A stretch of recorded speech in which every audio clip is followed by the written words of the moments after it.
Hello guys, welcome back to my channel. క్రిదారెడ్డి Big Boss season 8 14th week కి సంబంధించిన second finalist task గురించి, అలాగే ఓటింగ్ అనాలిసిస్ గురించి, ఈ వారం ఎలిమినేషన్ గురించి మాట్లాడుకుందాం ఈ వీడియోలో. అంతకన్నా ముందు వీడియో చూస్తున్న వాళ్ళు మన వీడియోని లైక్ చేయండి. మీరు వీడియోని లైక్ చేయడం వల్లనే మనకు ఎక్కువ రీచ్ అయితే వస్తుంది. చాలా మంది మన వీడియోస్ అయితే చూస్తున్నారు కానీ లైక్ అయితే చేయట్లేదు. ప్లీజ్ ఒక లైక్ అయితే చేయండి.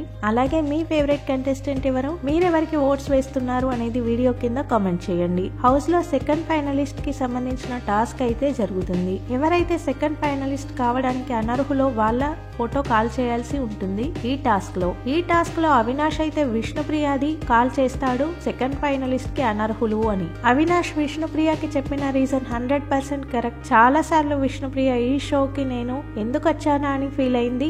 సో అదే రీజన్ అయితే అవినాష్ చెప్పాడు, కానీ విష్ణుప్రియ దానికి డిఫైన్ అయితే చేసుకుంటుంది. నిఖిల్ గౌతమ్ అయితే కాల్ చేస్తాడు. ఆల్రెడీ ప్రోమోలో చూసాం, వీళ్ళిద్దరికి పెద్ద గొడవ కూడా జరుగుతుంది.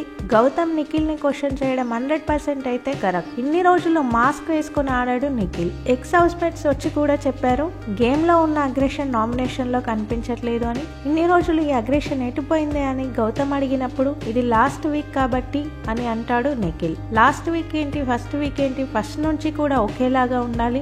100% కరెక్ట్ గౌతమ్ క్వశ్చన్ చేయడం.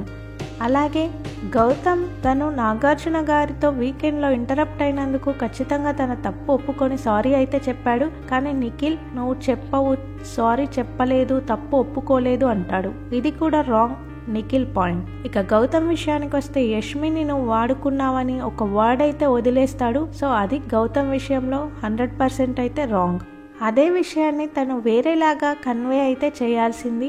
చూడాలి ఎపిసోడ్ తర్వాత క్యాలిక్యులేషన్స్ ఎలా చేంజ్ అవుతాయి, ఓటింగ్ ఎలా చేంజ్ అవుతుంది అనేది. ఈ టాస్క్ లో అందరి ఫొటోస్ అయితే కాలిపోతాయి. కేవలం రోహిణి నబీల్ది మాత్రమే మిగులుతుంది. రోహిణి నబీల్లో ఇద్దరిలో ఎవరో ఒకరికి సెకండ్ ఫైనలిస్ట్ అయ్యే అవకాశం అయితే ఉంది. చూద్దాం వీళ్ళిద్దరిలో ఎవరు సెకండ్ ఫైనలిస్ట్ అవుతారు.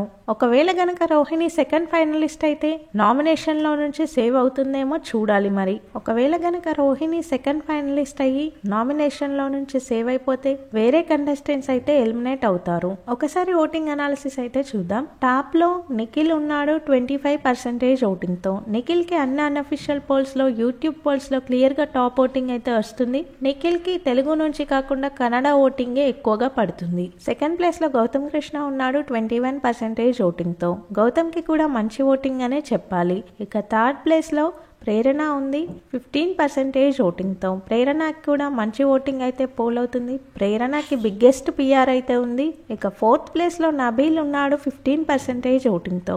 నబీల్ కి కూడా మంచి ఓటింగ్ అనే చెప్పాలి. కొన్ని ఓటింగ్ పోల్స్ లలో నబీల్ అయితే డేంజర్ లో ఉన్నాడు. ఫిఫ్త్ ప్లేస్ లో విష్ణుప్రియ ఉంది 9% ఓటింగ్ తో. విష్ణుప్రియకి ఈ వారం డేంజర్ జోన్ ఓటింగ్ అయితే పోల్ అవుతుంది. ఇక సిక్స్త్ ప్లేస్ లో లాస్ట్ లో రోహిణి ఉంది 9% ఓటింగ్ తో. విష్ణుప్రియకి రోహిణికి ఆల్మోస్ట్ ఈక్వల్ ఓటింగ్ అయితే పడుతుంది. వీళ్ళిద్దరికి కూడా డేంజర్ జోన్ ఓటింగ్ పోల్ అవుతుంది. వీళ్ళిద్దరిలో ఎవరు ఎలిమినేట్ అవుతారో చూడాలి. మరి ఇద్దరికి ఈక్వల్ ఓటింగ్ వస్తే ఖచ్చితంగా బిగ్ బాస్ టీం అయితే ఎవరిని ఉంచాలనుకుంటే వాళ్ళ నుంచి వేరే వాళ్ళని అయితే తీసేస్తారు. ఇది ఇంకా వీక్ స్టార్టింగ్, వీకెండ్ వరకు ఓటింగ్ ఎలా చేంజ్ అవుతుంది, ఎవరు డేంజర్ లోకి వస్తారో చూడాలి. మరి బిగ్ బాస్ కి సంబంధించిన అన్ని అప్డేట్స్ మన ఛానల్లో ఉంటాయి. కొత్తగా ఛానల్ ని చూసే వాళ్ళు సబ్స్క్రైబ్ చేసుకోండి. వీడియో చూసిన వాళ్ళు వీడియోని లైక్ చేయండి. Thank you all.